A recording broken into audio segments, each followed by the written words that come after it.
Hai semuanya, kami dari kelompok 6 Biodas 15 izin memperkenalkan diri. Di sini kami akan membahas hubungan dari pembuatan pupuk cair dengan biologi.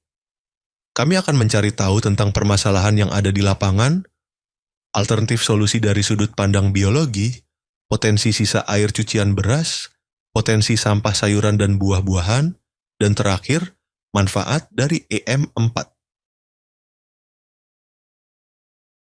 Banyaknya rumah tangga yang menghasilkan limbah organik seperti sisa air cucian beras, sayuran, dan buah-buahan yang berakhir di tempat sampah dan tidak dimanfaatkan secara maksimal. Sebanyak 37,3% sampah di Indonesia berasal dari limbah rumah tangga. Kurangnya kesadaran dan pengetahuan masyarakat dalam memilah antara sampah organik dan anorganik. Hal ini disebabkan oleh beberapa faktor, antara lain tingkat pendidikan, tingkat pendapatan, perilaku terhadap kebersihan lingkungan, pengetahuan tentang peraturan daerah persampahan, dan ketersediaan membayar distribusi sampah. Pengolahan limbah yang tidak dilakukan juga membuat kerusakan lingkungan seperti terjadinya pencemaran dan menimbulkan bau yang tidak enak, serta merusak pemandangan. Limbah rumah tangga dapat mempengaruhi terhadap kualitas air, sehingga terjadi pencemaran terhadap air, misalkan air bekas mandi dan air cucian. Salah satu alternatif cara yang dapat dilakukan adalah dengan mengubah sampah tersebut menjadi pupuk. Salah satu jenis pupuk adalah pupuk cair, yang merupakan pupuk yang berbentuk cairan dan terbuat dari sampah organik yang merupakan sampah alami yang dapat terurai oleh mikroorganisme. Sampah pupuk cair ini memiliki keunggulan daripada pupuk kimia, seperti yang dikatakan oleh Bayu Sena, bahwa pupuk cair ini memiliki kandungan protein, selulosa, lignin, dan lain-lain yang tidak bisa digantikan oleh pupuk kimia. Nah, proses pembuatan pupuk cair melibatkan beberapa proses biologi, seperti proses dekomposisi dan fermentasi. Pertama, proses dekomposisi. Ini terjadi saat sampah-sampah organik dicampur dengan E4, yang merupakan bakteri untuk mengurai sampah organik yang dicampur. Setelah itu dilanjutkan dengan proses fermentasi, yang merupakan proses pengubahan senyawa-senyawa organik menjadi lebih berguna. Pada proses fermentasi ini dihasilkan berbagai nutrisi seperti asam amino, unsur hara, dan nutrisi lain. Jadi dalam pembuatan pupuk cair itu melibatkan mikroorganisme dan enzim ya teman-teman. Jadi di sini mikroorganisme itu berperan sebagai untuk mengurai sampah organik dan meningkatkan kesuburan tanah. Dan untuk enzim itu dihasilkan oleh mikroorganisme itu, dan dia tuh bertugas untuk mempercepat mengurai dari sampah organik tersebut. Potensi sisa air cucian beras. Konsumsi beras yang tinggi pada masyarakat saat ini membuat banyaknya sisa air cucian beras yang terbuang. Meski mudah kita temui dalam kehidupan sehari-hari, seringkali tidak dimanfaatkan dengan baik.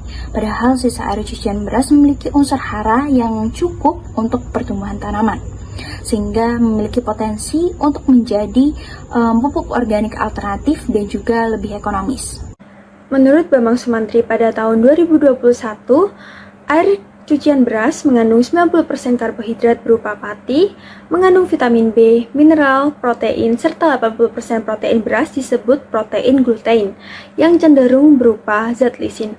Air beras yang mengandung karbohidrat tinggi membantu terbentuknya hormon tumbuh berupa hormon auksin, giberelin, alanin. Ketiga hormon tersebut bertugas merangsang pertumbuhan pucuk daun, mengangkut makanan ke sel-sel terpenting daun dan batang. Nah, sampah sisa sayuran dari produk rumah tangga dapat dimanfaatkan untuk pembuatan kompos.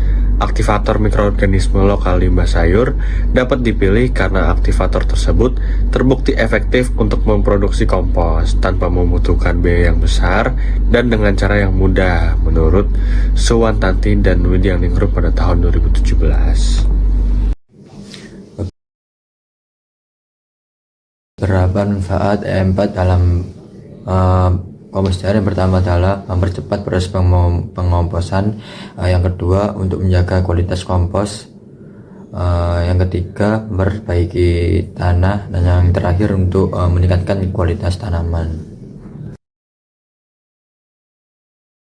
Pada hari ketiga, jerigen sudah tidak bisa berdiri sempurna karena banyaknya gas di dalam wadah.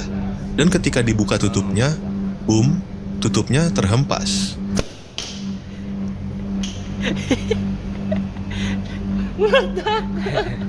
Pada hari kelima, wadah nampak bergoyang karena gas yang padat di dalamnya dan tutup sulit dibuka. Ketika tutup jerigen dibuka, muncul bunyi. Pada hari ke-9, tutup sangat rapat dan sangat sulit dibuka, sehingga percobaan dilanjutkan esok hari. Keras ya tutupnya. Pada hari ke-11, percobaan terakhir kami, akhirnya tutup dapat dibuka. Seharusnya, setelah percobaan ini selesai harus disaring dan ditempatkan di wadah lain, agar pupuk cair bisa digunakan maksimal.